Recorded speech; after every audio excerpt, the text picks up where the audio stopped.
Weirdos, I'm Felicia and I like scary movies, and it is the last week of October. How did this happen? I don't know, but do you know how I know the end of October is near?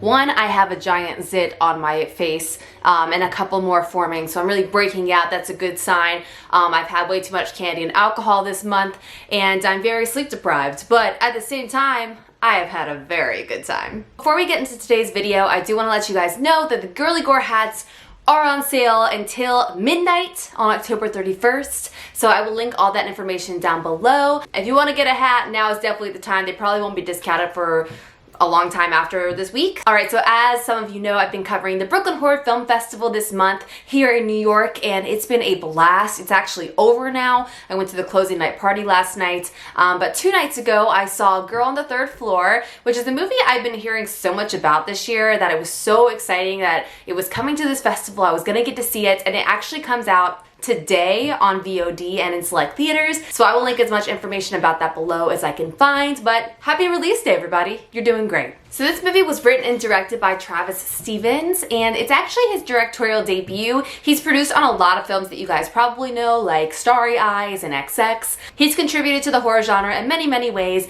but this is the first movie that he has full-on written and directed. It is his baby, and it was really fun. So I'll just give you a little bit of the plot. So we have this main character, Don Coach, played by CM Punk, also known as Phil Brooks, but he is playing this kind of a jerk character.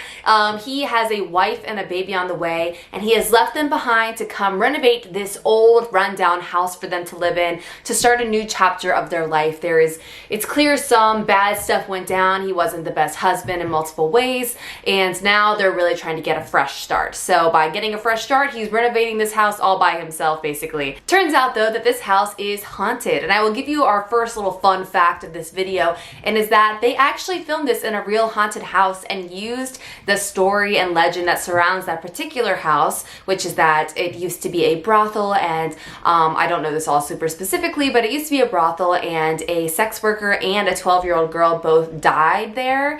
One was buried by the railroad tracks and one was never found, and they think maybe was left in the house. Unclear. But that house is haunted. Throughout this movie you get a sense that the house has a mind of its own, but I really always loved that concept in haunted house movies, that it's not just about the ghosts that are inhabiting the space, it's about the space itself. It's about how when something really bad happens in a place, that negative energy is kind of stuck there. And I always, of course, think of Haunting of Hill House by Shirley Jackson, that a house has a mind of its own, it has a heart, it has a stomach, and I love all those things. And in the house in Girl on the Third Floor, we definitely have some of that going on, which is really fun. It's also a cool spin on it because you have someone that's renovating a house, so they're breaking into the walls, they're tearing down wallpaper, and so it's like you seeing the house sort of come apart and what's like beneath it, and that is where you get some cool, very icky stuff. There is something about, I think something that in horror movies that always gets me the most is like my gag reflex. That sounds really gross, I know, but like sort of like gross out things really bother me much more than like gore. And in this movie in particular, there is a lot of just, you know, black slime and like icky fluids coming out of wall sockets and, you know, the drains, just very, all very gooey, icky situations that are sort of oozing out of the house. And I found it extremely effective and very gross. It's just so funny to me how like I can watch someone get chopped to pieces and I'm like, and as soon as you give me some like ooey gooey gross stuff, I'm literally like sitting there like this, and I'm like, what is wrong with me? But all that stuff definitely effective in this movie. Something else I noted while watching this is that our main character Don is really interesting. First of all, CM Punk, I think, did a great job. This is like his first full feature acting role, and the movie you're spending basically the whole time with him, and so like it's a lot of his face, and honestly he does a good job. I wasn't sure what to expect with someone coming in that has very little acting experience, but at the same time I feel like wrestling definitely prepares people for acting. So he did a great job. But something that's interesting about the character is that he is extremely unlikable. Like, he is doing really bad things, just bad things. And what's worse is that he does all these bad things and he clearly does not care if it affects anyone else or hurts anyone else. Like, he just is very like, yeah, I just kind of do whatever I want and I can't have, I have no control over myself. And so it's like all these things that I'm just like, oh my God, like I hate all these things in this like male character. But at the same time, he is charming enough and interesting enough that I don't mind spending the movie with him, because sometimes I complain in horror movies about unlikable characters and how it makes it difficult to care if bad things happen to them. But in this one, I actually did care when bad things happened to him, because even though he's doing these terrible things, I was still like, I was so far into his life that I was like, I don't want these bad things to happen to him. Somebody help him. I will also know that there is a very good boy in this movie, and by a good boy I mean dog. I think he's a German Shepherd, right? Yeah, he's a German Shepherd, and he is the sweetest, best little actor. And I did go to the Q&A, or the screening I went to had a Q&A with Travis Stevens, CM Punk, and it was great. Q&A was great. That footage is going to be in the vlog that's coming out next week about the entire festival. But they said that like that dog also had no acting experience and he just had a trainer that told him what to do. And I felt like this dog was so expressive. Like, it's amazing. Animals on screen. It's like animals and kids, right? Where you're just like, they don't need to try, and so they're somehow like magical actors, and anyone with like consciousness about what they're doing is gonna be like a worse actor than the dog, because the dogs are just always in the moment. Maybe Toby should be in a movie. Who wants to be his agent? You know what else maybe made him likable? Sorry, I'm just really thinking this out right now.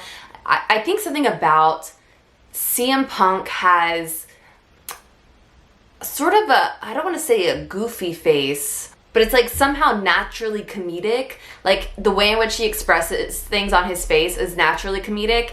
And so I feel something about that, there's like a lightness to it. And that brings me to another point about this movie overall, is that there is somehow a lightness to this film that it's hard to like break down specifically, but it is full on a horror movie and a lot of terrible things happen and a lot of characters do really terrible things and it's super awful. But at the same time, there is somehow always like a lightness in the air. It just gives it like a different tone than a typical haunted house movie. I guess I'll say it like that. Like, it didn't feel like a very average. I mean, I feel like we've seen 1,000 haunted house movies and I love them. It's one of my favorite subgenres for sure. But this one felt different because I think of the tone, and I think in a good way, and something that I wasn't used to and didn't expect sometimes. There's also 2 other acting shout outs I want to give. So Dawn's wife, Liz, is played by Triste Kelly Dunn, and she does a really good job too, because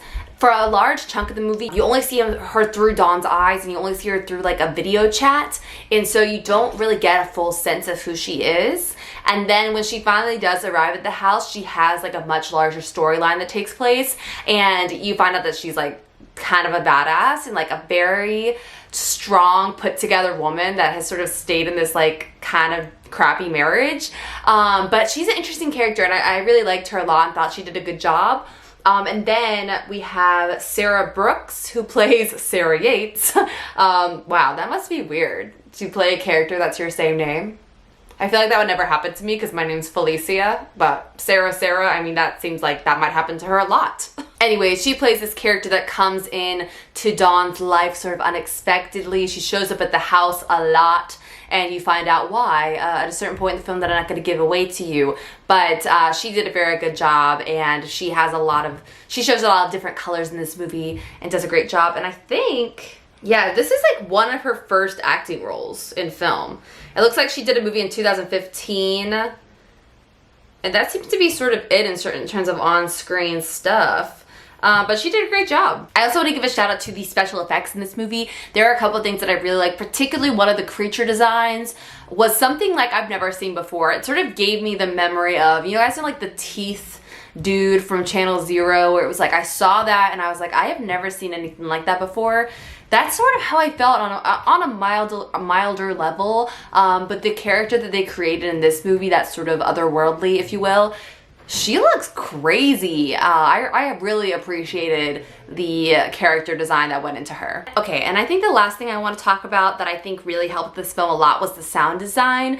And I actually listened to a interview, as I always do on the Boo Crew podcast, with Travis Stevens and Phil Brooks talking about the sound design of this and how it's just really quiet. Like as soon as you enter the house, it's sort of like entering like a vacuum where it feels like every sound the house makes is like extremely present and loud and scary because the air is very dead and quiet, versus having like car sounds and like, you know, people walking by and just general like outside noise that you get in a lot of movies, because it wants to feel very realistic. And in this one, it just sort of like as soon as you walk in, it's just like shoo. And so like when you hear like a door creak, it's like oh, there's also a wild doorbell. The doorbell is like the most terrifying sound ever. It's just like extremely loud and shrill in every bad way, and effective for sure. Alright guys, so clearly I overall liked this movie. I'm gonna give you my favorite quote of the film, and I'm gonna give you my favorite like random moment. So my favorite quote is by a bartender that only has a couple scenes, but he is excellent. And he says, "The goddamn machine likes to eat balls." And he's talking about bowling, but it doesn't seem like he's talking about bowling, and it was very funny. So I just love that line. I literally wrote it down. I was like, these goddamn machines like to eat balls. I just loved it. I'm immature, what can I say? And then the other moment is, okay, so when Liz, Dawn's wife, comes to the house, she is wearing a romper. This is like so random, but I feel like I've talked about this in a podcast episode before, where if you wear rompers and you have to go to the bathroom, you have to get fully naked basically, because it's a one piece and it comes over your legs. So you have to literally take it off all the way, and you are just naked on the toilet. And it is an extremely vulnerable position to be in, especially if you're in a stall with a lot of, you know, cracks going on. But anyways, when I was talking to Lauren about this, and I was just like, that would be a really bad spot to be in, to be like attacked by a serial killer or like attacked by a ghost or something, because being naked makes you feel extremely vulnerable.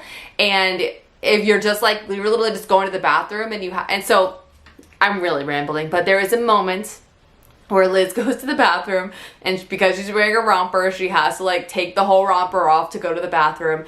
And I truly appreciated that one moment because I was like, yeah, now you're super vulnerable, scary.